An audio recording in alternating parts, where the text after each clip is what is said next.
with a few opening remarks, and then we're going to open up the floor for some questions. Yeah, thank you. And thank you guys for being here. Actually, this past year, I spent my time on the media side, although it was broadcast and TV media. But I have a heightened appreciation for the job that all media do. So I appreciate you guys being here. I'm thrilled and honored to be the head coach of the Salt Lake Stars, and for the belief of the Jazz organization and the management of the Salt Lake Stars to give me an opportunity to be a part of the Stars and the proud tradition of the Jazz. I want to thank my family, Lindsay, Jack, and Charlie. They're very excited to have a team again, and I'm excited for them. Like one of my favorite things in coaching is to be able to share that with the people that you care most about. And so they're pumped, and you'll see them at the games, cheering loudly. So, but this is a great opportunity for me. My basketball journey has taken me really all over the place, and I love the game, and I love coaching and coaches.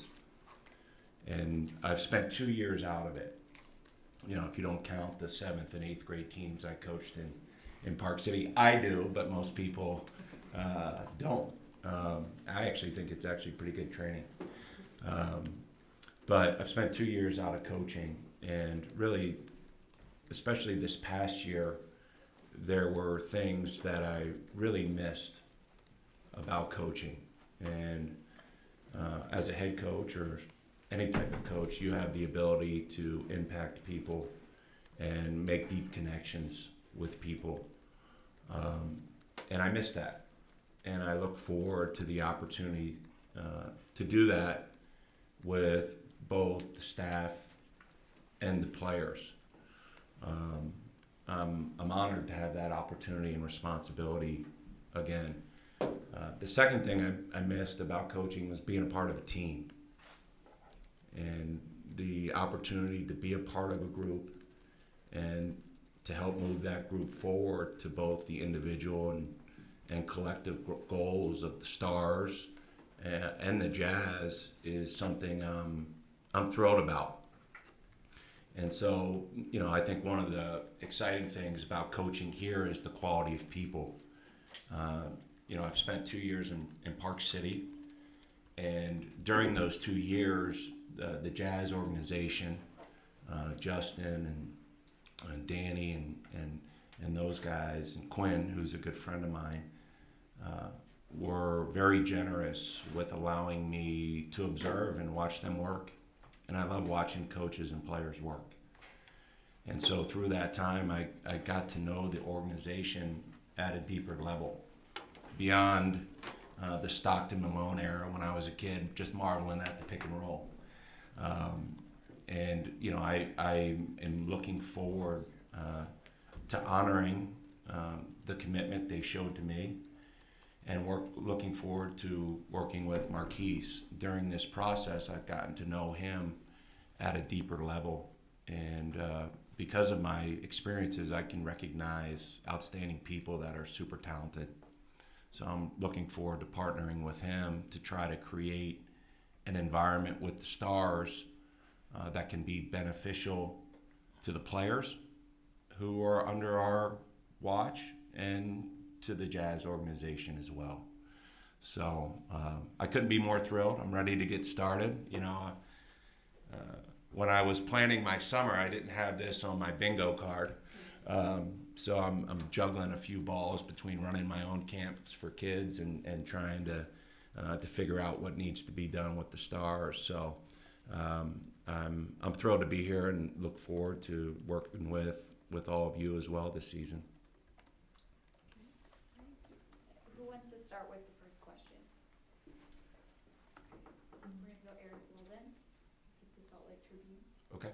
Hi, Coach. Hi. So you said in the Seth Davis piece that you felt like you were a better coach at that point than you were when you left Marquette. Can you kind of elaborate on that? Yeah, I think, one of the things in coaching is at least for me and from the coaches I talk to, for them too, you're moving 1,000,000 miles an hour. And so the inertia of the job, sometimes you're just always on to the next thing. And I didn't do a good job of, at times, like carving out time to self-reflect and really figure out, you know, the things that I needed to do to be better, because there was always tasks to be done, especially in college. And the time away gave me a chance to study and watch, and primarily the people in the Jazz organization, whether it was Quinn 2 years ago or Will this past year. I got to study what some of the best coaches in the world do. And it opens up your eyes. And so I think it was a combination of kind of self-reflection, but also, you know, going out there and learning about the game from some of the best people. Because a lot of times, I can speak for college in general, it's really hard to carve out that time. And so for these 2 years, I feel like I'm a better person, and I feel like I know more about the game. And when you marry those two things, my hope is it produces a better coach. Look, I haven't coached at the NBA level. I've been a head coach for a long time, and I've been in basketball at a high level for a long time.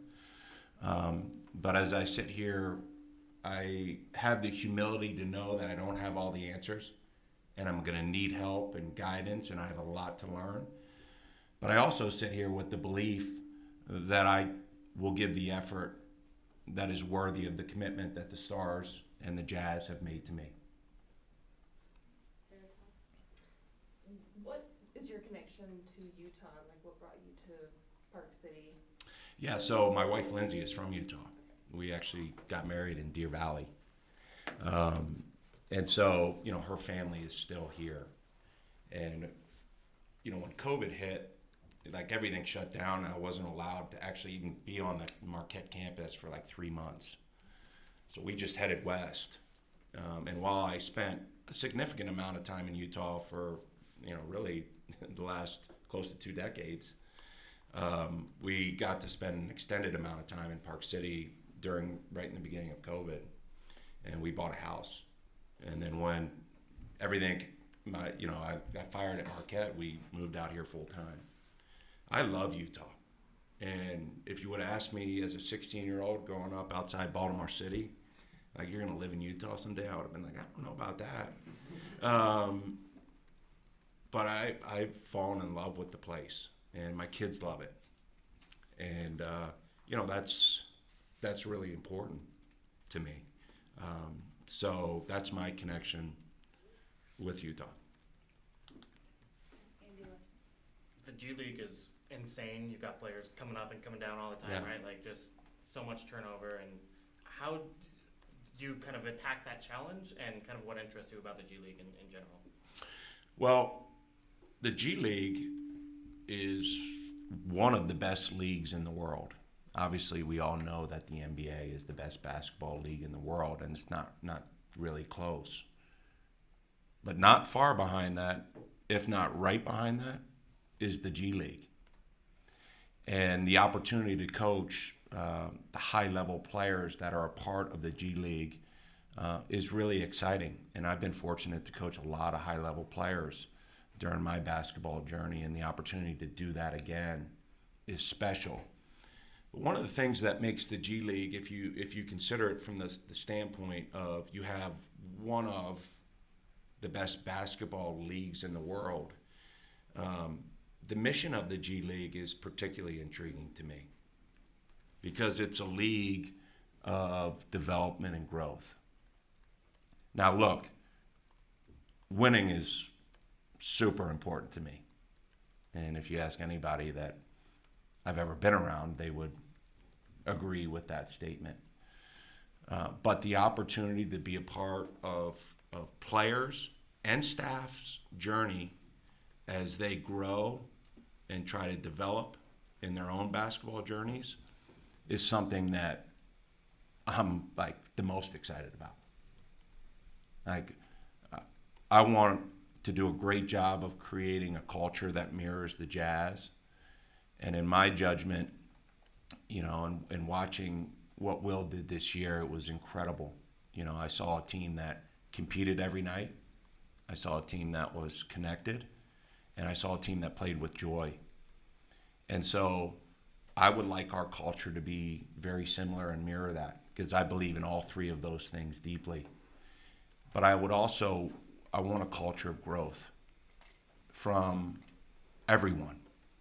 Now, obviously, the priority is the players, but that needs to be our staff, and that needs to be anybody who's associated with it, because that's what the league is for.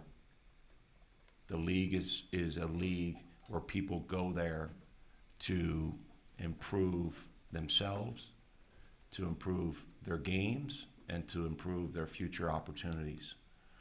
And I love that about coaching. You know, because for so long, 20-something years in college, as much as people can say it's about some of those things, it's just not. It's a bottom line business. And I get the bottom line, and I lived it for most of my life. And the bottom line's still important, Marquise, I'm telling you that. But like the development piece is the growth piece to help the players and to help the Jazz is our priority.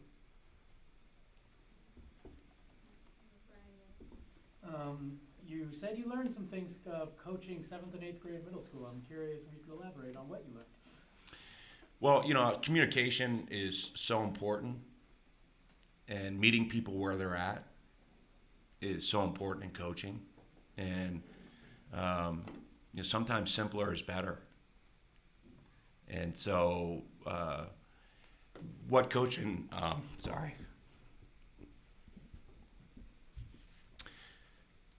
what coaching my kids is the joy. You know, and sometimes in college that can be robbed from you. So to see the game through my kids' eyes again and their friends' eyes, that was awesome. And, you know, one of the things I promised my kids is that when I got back into coaching, there was always going to be joy to it. Because that's why I fell in love with the game. The game didn't fall in love with me. You know, like when I walked in the room, it wasn't like, oh yeah, that guy must have played basketball at Duke and was an All-American and National Defensive Player of the Year. No one says that when I walk in the room. You know, they hand me their keys and tell me to park the car.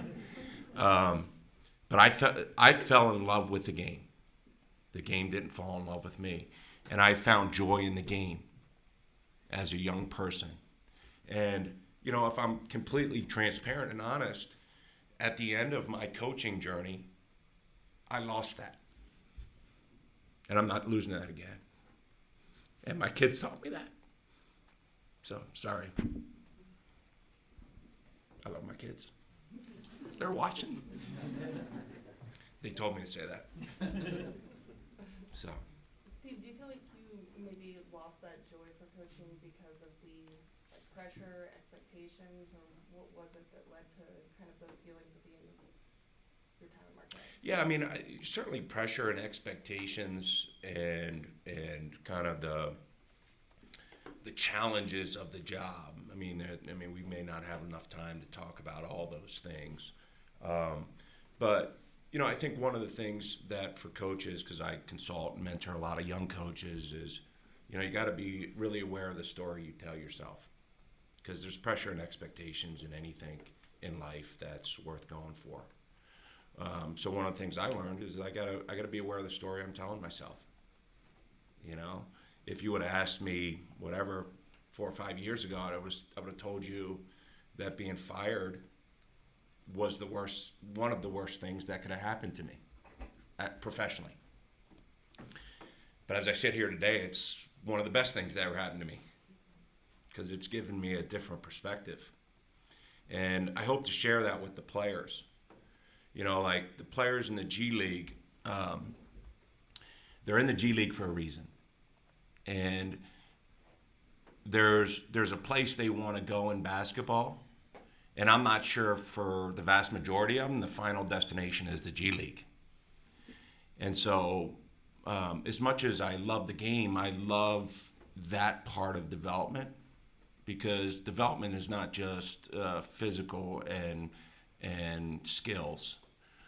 Development of a player is physical, emotional, and mental.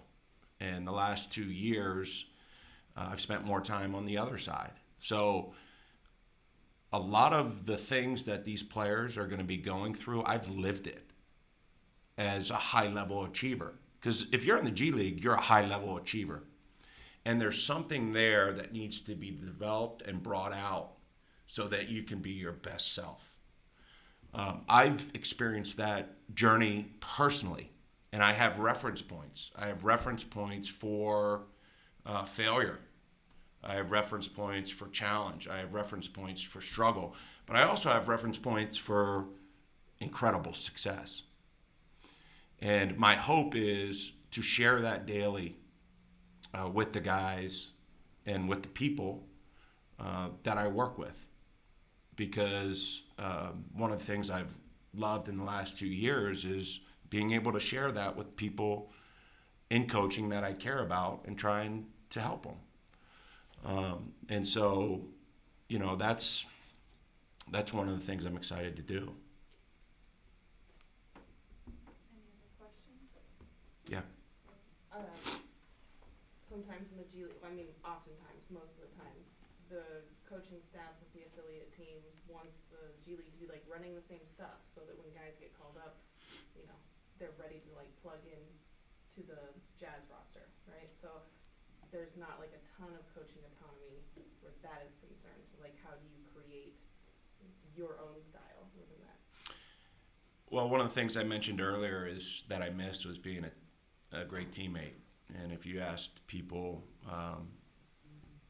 throughout my basketball journey as a player, assistant coach, or head coach, or whatever, I'm going to be a great teammate to Marquise and to the entire Stars organization and to the Jazz. So what serves the parent organization, the Jazz, is what we're going to work our tails off to get done. And I'm confident that we'll get it done, but if we don't, it's not going to be for lack of trying. I love that responsibility, and I'm really looking forward to learning more from Will over the course of the season. When I would come down and watch practices, so impressed with him and his staff, and there's a lot I can learn from them. And, you know, as we continue this journey, it's exactly what he wants. And then I have to do that within my own personality and flavor. But the opportunity to be a teammate to the Stars and what they've already built and to the Jazz that's one of the most exciting things. I know that you mentioned your friendship with Quinn also. I know that goes back to your Duke connection with him, but what has that been like throughout the years?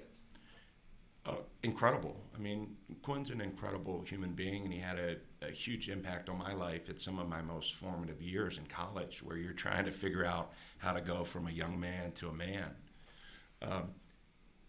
You know, Quinn's feelings about the Jazz organization in Salt Lake City, like, he loves this place. So maybe the most excited person for me was, outside of my family, was him, because of how much he respects the organization and the people in it, you know. So, you know, he's super excited, just like a good friend should be, you know. And he's got a good friend that's going to be a part of a place that he no longer works at, but he deeply cares about. Aside from coaching 7th and 8th graders and the occasional yoga class, how have you been kind of keeping yourself busy these last couple of years? Yeah, you know, obviously when I was coaching in college, you know, I didn't make enough time for my kids. So, you know, that's been a priority. I've also thrown myself into learning, whether it's, you know, I was down here for the last 2 years quite a bit. Went to other training camps. I've consulted a lot of coaches because especially when you're a head coach, it can be super lonely. So I've worked with a lot of college coaches as a friend and somebody that's walked their path to try to help them as they're kind of navigating their own journey. I worked for ESPN. I was part of the media. Worked for ESPN this year, which was great. I tell people it's like being in the amusement park without getting on the scary rides. Like being in TV and calling basketball games. But I'm ready to get back on the scary ride. So. Any last questions? Do you have any previous relationship with Dwayne? Dwayne Wade? Yeah. So I was part of the staff that coached him in 2008, with the Redeem team. He may have been our best player. And then, I was at Marquette. So, like all the time leading up to, my experience with the Olympic team from 2006 to 2012, both Beijing and London. But Dwayne was really in that first group, and then that experience led to his time at Marquette, and he deeply loves Marquette and should. So I got to be around him then, and then I saw it when I was down here over the past couple years. Ran into him, so he's a special human being. Okay, I think that's. And we'll take him if he's ready to come out of retirement, right? We'll take him. So, thank you guys. Thank you.